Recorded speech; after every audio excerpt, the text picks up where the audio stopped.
Hey everybody, it's Kathy with Backyard Columbus, and today's episode is about the top 10 things to plant in your yard for pollinators. So I know I've talked a lot about this in other episodes, but this is just kind of skinnying it down because there is still time to plant. So we're about a week away from Memorial Day weekend here in Ohio, and it's still plenty time to plant. Now, you wouldn't want to plant things in the middle of June, especially not the middle of July or August. You just have to baby them far too much, and almost no one I know has time for that. So let me quickly kind of run down just the top 10 things, or the top 10 plants, and you can choose what works for you. And what I would greatly encourage you to do is Google it. I am a huge lover of Google. I don't really care what they're watching me do. They're going to get really bored spying on my searches for butterflies, bees, weirdo things that I always look up.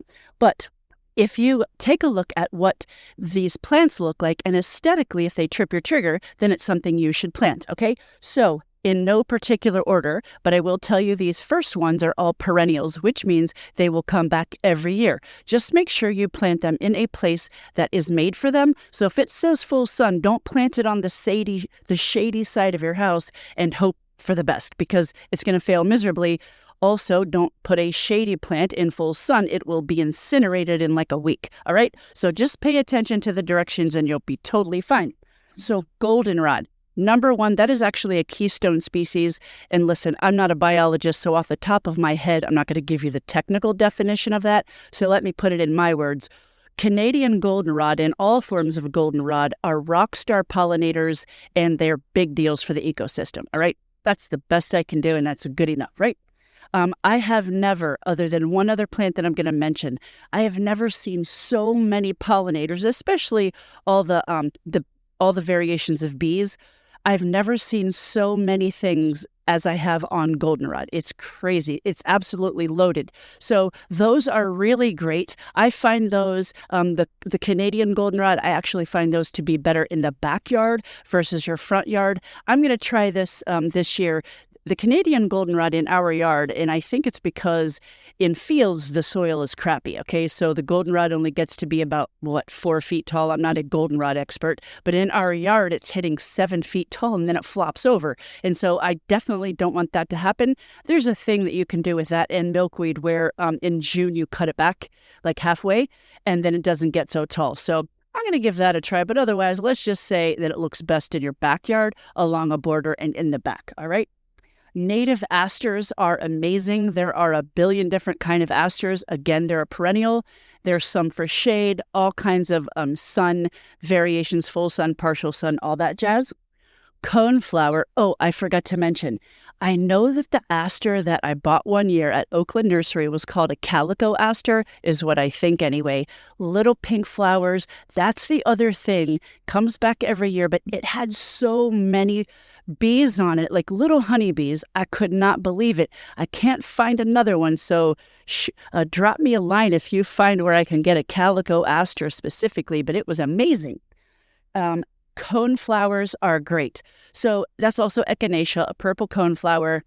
I'm a little hesitant to buy the white, the orange, all the variations of colors that they have now. Typically, those are hybridized, and from what I've understood and been told, hybrids, and I've talked about this before, hybrids, which means all these fancy colors that were genetically manipulated in a lab, are not always the best sources of pollen and nectar. They're either sterile or they're like junk food, okay? It's not the full benefits of the natural original flower. So the best person to talk to would be a specialist at your local nursery, not just a salesperson, but somebody who's like a horticulturist who really knows what they're talking about, so they can assure you that that white coneflower you want to buy is not only pretty, but it actually is functional and will provide pollen and nectar, okay? So always ask that if you're hell-bent on like, I really like this one, but I really want to build a strong pollinator garden. I just don't want you to get screwed, all right? Oh, coneflowers versus black-eyed Susans. Black-eyed Susans is not going to be on my list if you are a person that does not like to maintain your yard much. Black-eyed Susans are great for naturalizing an area, but they do spread to the point that you just want to scream. Once that flower dies and the seed head dries out, as soon as you cut the seed head off, it'll just sprinkle everywhere like little like you're throwing out confetti, and then you've got black-eyed Susans everywhere. So if you are a particular gardener or you're really short on time, just scratch that off the list because there's plenty of other stuff that you can grow that won't do that. Milkweed. Obviously, I'm going to mention that. Milkweed is the host plant for the monarch butterfly, all species of milkweed. Stay away from tropical milkweed, the experts say, although I will add I have spoken with a premier organization across the country, and tropical milkweed in Ohio really isn't that big of a deal, but in coastal states, like more tropical coastal states, that's an issue because they don't die back and then the monarchs linger and then they don't go where they're supposed to, blah, blah, blah. So let's hit these three. Common milkweed, swamp milkweed, and showy milkweed are great. Common milkweed, in my aesthetic opinion, is best left for the backyard.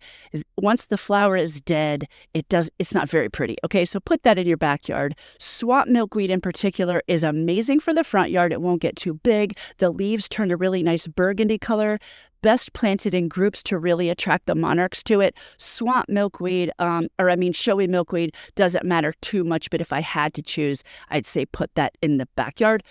And all of this stuff takes full sun that I've mentioned, unless otherwise specified. Beard tongues, there's a lot of varieties. Those are great. Blazing star, also called Leotris. I think that's how you pronounce it, so nobody call me out on any of my pronunciations. Again, not an expert, just a very passionate gardener.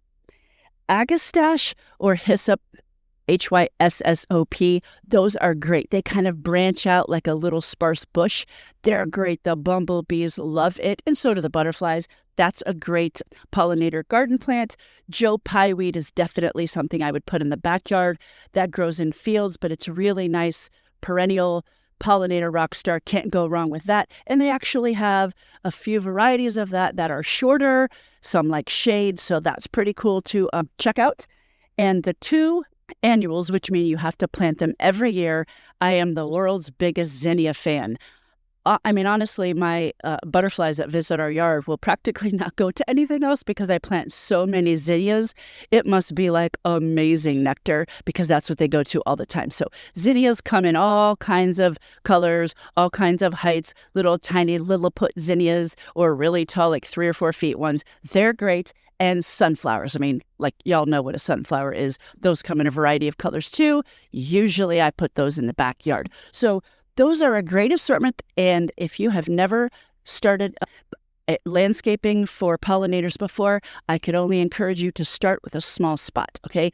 A corner, along a walkway, a raised bed, or something close to your sidewalk, like I said, like a walkway. And that way you don't get overwhelmed. Don't try to do your whole yard this summer unless you have loads of time and loads of cash. So happy gardening. I think these are some great choices. If you have any questions, drop me a line. And as always, I thank you very much for listening.